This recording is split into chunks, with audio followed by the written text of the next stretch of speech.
Сәлеметсіздер ме, құрметті оқушылар? Сіздерді бүгінгі ашық сынып сағатына қош келдіңіздер. Бүгінгі сынып сағатымызды бастамастан бұрын сіздерді психологиялық ахуалға шақырамын. Келіңіздер,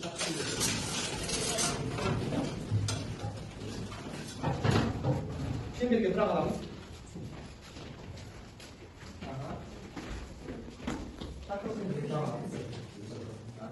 Қазір осы шарттық шеңберге бір-бірімізге осы қобдишаны беру арқылы бүгінгі сабаққа жақсы тілектер айтамыз. Түсінікті ма? Кім бастайды? Болды. Вот. Айым, мен саған бүгінгі сабақта жақсы көңіл келтірейін. Рахмет. Әлия бүгінгі сабақта өзіңді жақсы көрсет. Әлия көңіл келтіресіз. Бүгінгі сабақта жақсы баға. Ерасыл бүгінгі сабақта өзіңді жақсы ұстап. Да, осы сабақтан кейін көңіл кейін жақсы болсын. Аял қазіргі сабақта тапсырмалар жақсы болды. Осы қазіргі сабақта жақсы болды. Осы сабақта саған сәттілік тілеймін. Сен саған көп сәттілік тілеймін. Зұлпар осы сабақта өзіңді белсенді көрсет. Әйгерім бүгінгі күні сәтті өтсін. Егер Құдайға осы сабақта сәттілік тілеймін. Осы сабақта жақсы көрсет. Рахмет. Жақсы, бір-бірімізге енді қалай отырайықшы? Тақырыпты болжайықшы, бүгінгі тақырыпты. Бүгінгі сынып сағатымыздың тақырыбы қандай екен? Сізге қарап болжайықшы. Мүмкін климаттық мәселелер әлемдегі. Су жетіспеушілігі, экологиялық мәселелер, немесе ауа райы мәселелер. Жақсы. Бара сіздерде? Су және су жетіспеушілігі. Жақсы, иә, біз осы суретті не көріп тұрмыз? Біріншісі жаңбыр. Біріншісі жаңбыр, иә. Екіншісі бізде көл. Ал үшіншісінде бізде шөл, иә. Жаңағы шөлейттегі сөйтті болған, иә. Енді жақсы жаңа дұрыс айтып жатсыңдар, иә. Не айтыңдар? Климаттық мәселе, жаңағы судың жетіспеушілігі туралы, иә. Енді бүгінгі сынып сағатымыздың тақырыбы суды үнемде болашақты сақтар тақырыбы екен. Қалай ойлайсыңдар? Бұл тақырып не туралы болады? Бізде негізі қазіргі кезде де су жетіспеушілігі бар, ал болашақта бізде тұсы болмауы мүмкін. Сондықтан бізде суды үнемдеп үйрететін сабақ өту керек. Жақсы. Сіздерде бар ма? Бізде судың жетіспеушілігі және оның үнемдеу туралы айту. Иә, тағы да. Айым. Суды үнемдеудің Үлкен проблемалық жағдай, иә? Жақсы, иә. Үлкен бұл проблемалық жағдай айтқан екен. Суды үнемдеу туралы не білеміз? Су үнемдеу жолдарын білеміз. Қандай? Мысалы, қол жуғанда суды өшіп қою, егер су керек емес болса, оны мысалы өшіп қою фильтрларды. Немесе суды өз мөлшерінде керек мөлшерде ғана қолдану. Жақсы, сіздерде бар ма айтарлық? Суды қалай үнемдеуге болады? Су мындай мүмкін судан дәлбағи мындай коко ағла деген жағдай деген. Жақсы, иә. Мысалы, егіншілік кезінде бізге жай ғана суды суарудың орнына кішкентай мөлшерде суаратын керекті бір аппараттар болуы керек. Сол кезде су көптеген мөлшерде үнемделеді. Жақсы, иә, дұрыс айтасыңдар. Бүгін біз қорғауды қажет ететін және бағалы ресурс қайналған су туралы сөйлесетін боламыз. Су тіршілік көзі, сусыз өмір сүру мүмкін емес, иә? Өкінішке орай әлемде судың қоры шектеулі. Сол себепті әрқайсымыз оны үнемдеп, тиімді пайдалануға өз үлесімізді қосу қажет, иә? Ал бұл мына слайдқа қарасақ, иә? Планетамыздың 70%-дан астам бөлінген су алып жатыр. Жер бетінде су көп секілді көрінгенімен, Біріккен ұлттар ұйымының дерегі бойынша адамзаттың қолжетімді тұщы су әлемдегі жалпы су қорының 1%-ын ғана құрайды екен. Ауыз сусыз адам да, жануар да, өсімдік те өмір сүре алмайды. Дұрыс айтасыңдар. Келесі слайдқа назар аударатын болсақ, әлем бойынша 2 миллионнан астам адамға ауыз су қолжетімсіз. Бүгінгі таңда су тапқыншылығы дүние жүзі бойынша ең өзекті мәселелердің біріне айналды. Сонымен келісесіңдер ме? Климаттық өзгеріп жатқанын хабарда шығарсыздар, иә? Жазда өте ыстық, ал қыста аяз азайып, құрғақшылық жиі қайталанып отыр. Бұл өзгерістер әлемдегі су ресурстарының да кері әсер етеді. Бізден кейінгі ұрпаққа су қолжетімділігі бола ма, жоқ па, бәрімізге байланысты екенін түсінуіміз керек. Енді Қазақстандағы су ресурстарының жағдайына тоқталсам, экономика мен азаматтардың қажеттілігіне су пайдаланатын судың 60% ауыл шаруашылығына жұмсалады. 30% өнеркәсіп қажеттілігіне және шамамен 5% тұрмыстық коммуналдық шаруашылыққа пайдаланады. бұл ретте Қазақстанның су ресурстарының 55%-і еліміздің аумағындағы қалыптасады. Қалған 45%-і көршілес мемлекеттерден келеді дейді. Бұл жерге қарайтын болсақ, елімізде су тапшылығын болдырмау үшін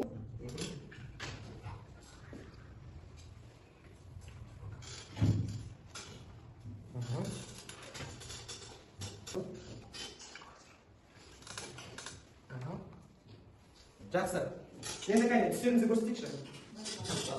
Жасыл. Енді жасыл топта осы жаққа келіңіздер.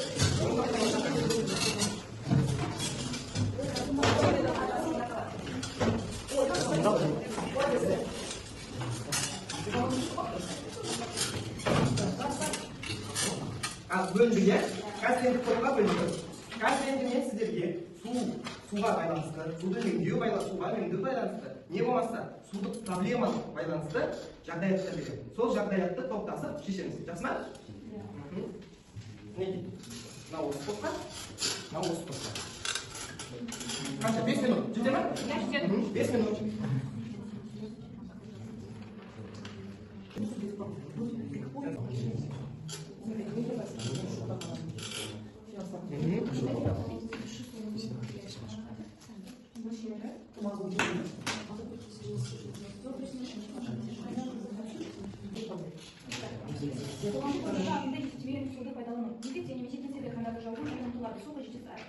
Бұл үшін кім жауап береді және мындай жағдайлардың алдын алуға қалай болады?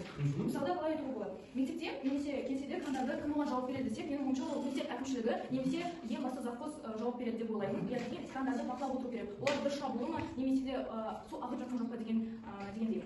Ал мұндай жағдайларды қалай алдын алуға болады? Мысалы, бізде қалада жиі көреміз. Бізде жаңа аппараттар шығып жатыр. Сіз көрдіңіз ба? Раковина тек қана қолды астына салғанда су ағады. Тек қана сол кезде. Яғни осындай аппараттарды істеу адамзаттың қажетсіз суды ағызбауды алдын алады. Иә, жаңағы айтқан аппарат өте жақсы екен, иә. Жаңағы қолды қойған кезде ғана су ағады, ал таңда су тоқтатады. Өзіне бір ағып кетеді, өте бір үнемді нәрсе екен. Жақсы. Келесі жағдайдан жазыққа жерлері күн сайын тіпті жаңбыр жауған кезде де өсімдіктерді суарады.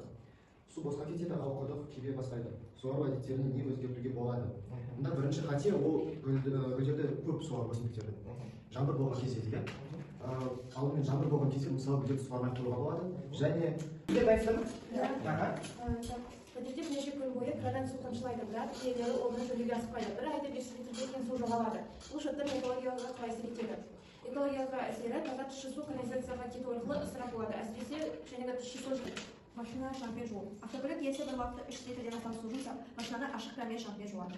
Бұны экология зиян келтірместен үнемді түрде жасауға болады. Я ол шампен басына киілетін қақпағы суды үнемдейтін еміне.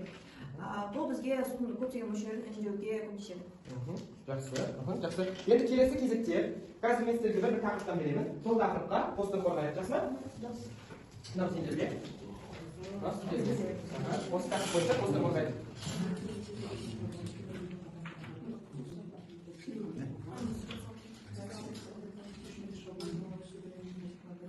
Суды үнемдеудің экологиялық пен тұрақты әсері. Біз оған не жаздық? Энергияны үнемдеу, су ресурстарын құтты қарап, жүйелерді сақтау, су тазарту қорғандарын көбейту, суға үлкен корпорацияларда немесе өнеркәсіп фабрикаларда шектеу қою. Одан кейін күнделікті өмірде суға қажетсіз пайдалануды болдырмау. Одан кейін су Мұнда күнделікті өмірде суды үнемді пайдалану.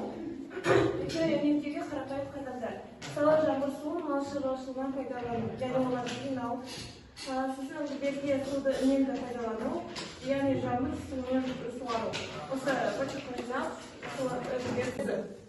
Сұрағымызға кері байланысты. Бес сағат айтсақ бұл. Бүгінгі сабақта не алдыңыздар? Жақсы ма? Жақсы.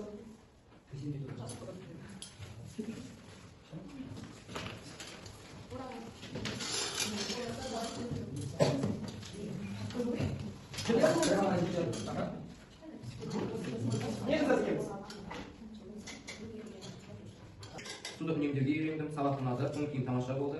Басқаларға көмек етті, өзімді тамаша сездім, және бұл сабақ басталды. Жақсы, келесі.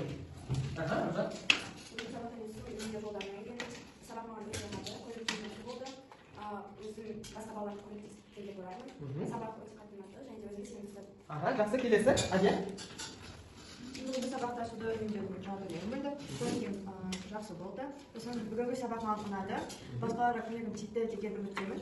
Және сол сұраққа келемін деп ойлаймын. Жақсы. Кім тапақ? Бүгін суды үнемдегенді және бүгінгі сабақ ұнады. Бүгінгі өткен сізге жақсы көремін. Және де бүгінгі мамандарға көмегі тиді деп елестейді деп ойлаймын. Және де бүгінгі сабақ жалпы керемет жақсы болды. Жақсы, мақтабай. Екіншетін болсақ, бүгінгі сабақта біз не үйрендік? Суды тиімді үнемдеуді. Ал, құрметті достар, біз табиғи ресурстарға бай, әдемі мемлекетте тұрамыз. Солай емес пе? Бірақ сусыз біздің елімізде де жалпы адамзат баласынан да дамуы мүмкін емес. Солай ма? Ертең қандай жағдай болмасын, сіз бен бізге байланысты. Мен әрқайсыларыңызға бүгіннен бастап үйде, мектепте, далада суды қалай үнемдеуге болатындығы туралы ойлануға және бүгінгі алған білімдеріңізбен бөлісуге шақырамын. Суды үнемдеп, болашақты сақтайық. Бүгінгі ашық сағат ашық сын сағатына қатысқандарыңызға көптен көп рахмет. Сізге де рахмет.